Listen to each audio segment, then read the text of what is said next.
Have you ever stood in a grocery store aisle for what feels like an eternity, holding two almost identical jars of pasta sauce, analyzing the ingredients, the price difference, the reviews you vaguely remember reading online, and wondering if this single choice could somehow ruin your dinner or your life? Or maybe you've spent hours, days, even weeks replaying a conversation in your head, dissecting every word you said, every possible meaning behind their tone, convinced that one wrong sentence has permanently damaged a relationship. If that sounds familiar, you're not alone. Welcome to the world of chronic overthinking, specifically, the kind that shows up when we have to make decisions, big or small. Today, we're diving deep into the psychology of people who constantly overthink decisions. We'll explore why some brains get trapped in endless loops of what if, how this habit forms, what it's actually doing to your mind and body, the personality traits and childhood experiences that make someone more prone to it, and most importantly, how to start breaking free without becoming reckless or impulsive. Let's start with a truth that might surprise you. Overthinking decisions isn't just worrying too much. It's a specific cognitive pattern called rumination on steroids, combined with decision paralysis, and it has a name in psychology: analysis paralysis. The term was first popularized in the context of business, but it perfectly describes what happens when someone's need to make the perfect choice collides with the reality that no choice is ever perfect. So why do some people fall into this trap while others seem to decide quickly and move on without a second thought? The first major factor is something called intolerance of uncertainty. People who overthink decisions typically have a very low tolerance for not knowing what's going to happen.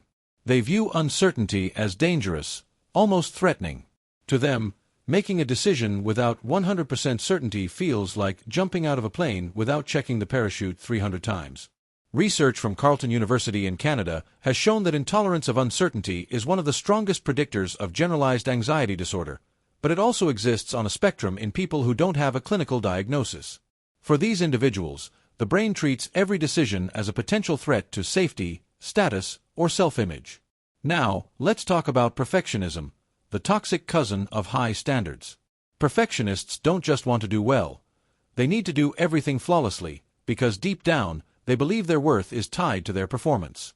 A 2017 meta-analysis published in the Journal of Personality found that maladaptive perfectionism, the kind that involves harsh self-criticism, is strongly linked to chronic indecisiveness. When you believe that making a wrong decision proves you're inadequate or stupid, the stakes of even small choices skyrocket. Suddenly, choosing between two job offers isn't about salary or commute, it's about proving you're a competent human being. Another piece of the puzzle is something psychologists call maximization versus satisficing. In 2002, researcher Barry Schwartz introduced these terms in his famous book The Paradox of Choice. Maximizers are people who always want the absolute best option. They'll research for weeks to find the highest-rated blender with the most features at the best price. Satisficers, on the other hand, are happy with good enough. They'll pick a highly rated blender that meets their basic needs and move on with their lives. Studies consistently show that maximizers experience more regret, more depression, and lower life satisfaction than satisficers, even when they objectively make better choices. The pursuit of the perfect decision becomes its own punishment. But it's not just personality traits. Past experiences play a massive role. Many chronic overthinkers grew up in environments where mistakes were heavily punished, either emotionally or physically.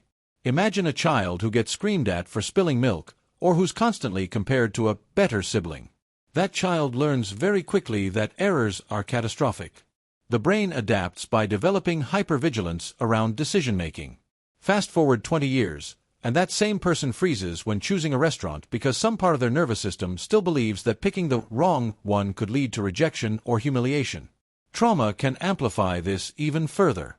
People who've experienced betrayal, abandonment, or situations where a single choice had devastating consequences often develop what psychologists call decision-related anxiety. Their brain becomes convinced that if they just think hard enough, they can prevent disaster. It's a protective mechanism that backfires spectacularly. Let's look at what actually happens in the brain when someone overthinks a decision. Functional MRI studies show increased activity in the prefrontal cortex, the area responsible for executive function and planning, but also heightened activity in the amygdala, your brain's fear center. Normally, these two regions work together. The prefrontal cortex evaluates options while the amygdala flags genuine threats.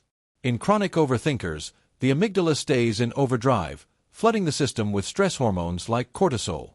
The prefrontal cortex tries desperately to calm things down by analyzing more, gathering more information, considering more scenarios, but it's like trying to put out a fire by pouring gasoline on it.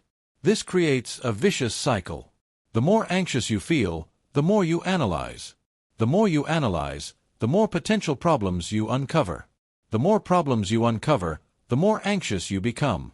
Decision fatigue sets in, cognitive resources deplete, and suddenly you're mentally exhausted from something that hasn't even happened yet.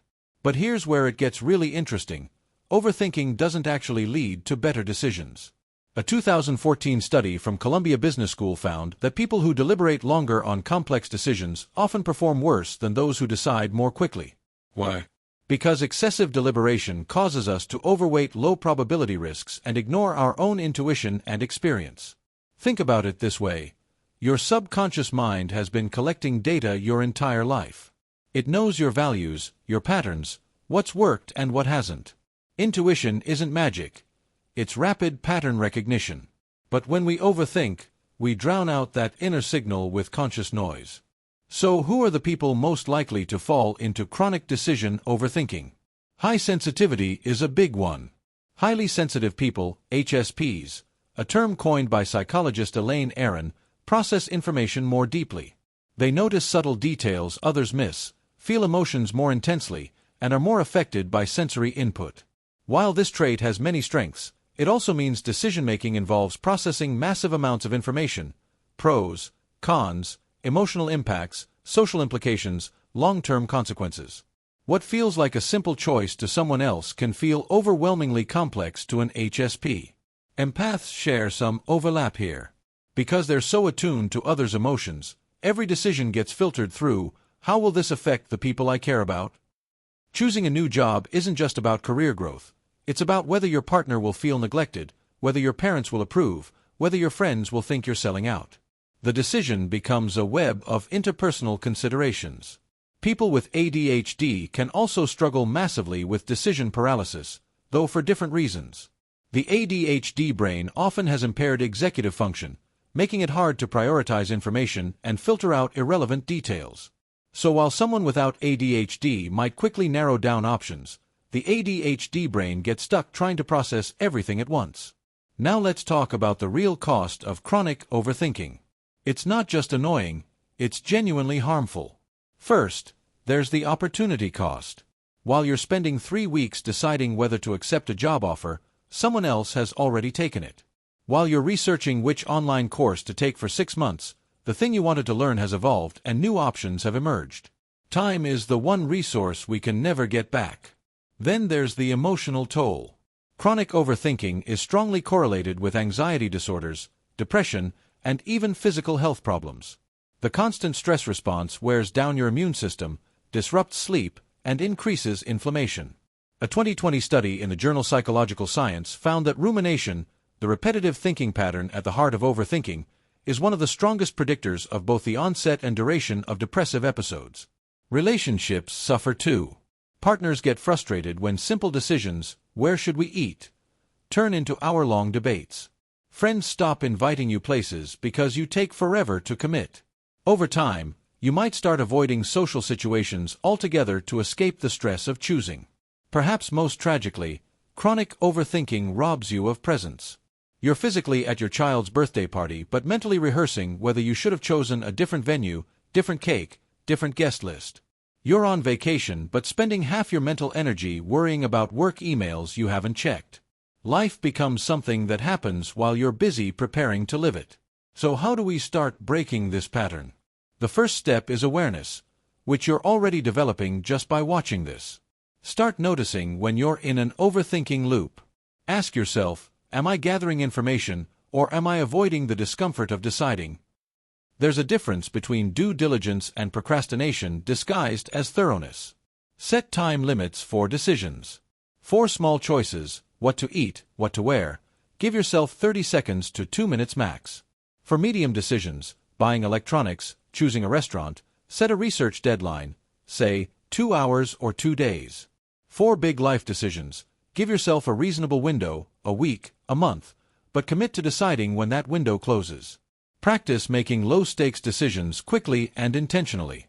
Order the first thing that looks good on the menu without reading every description. Choose a movie in under 5 minutes.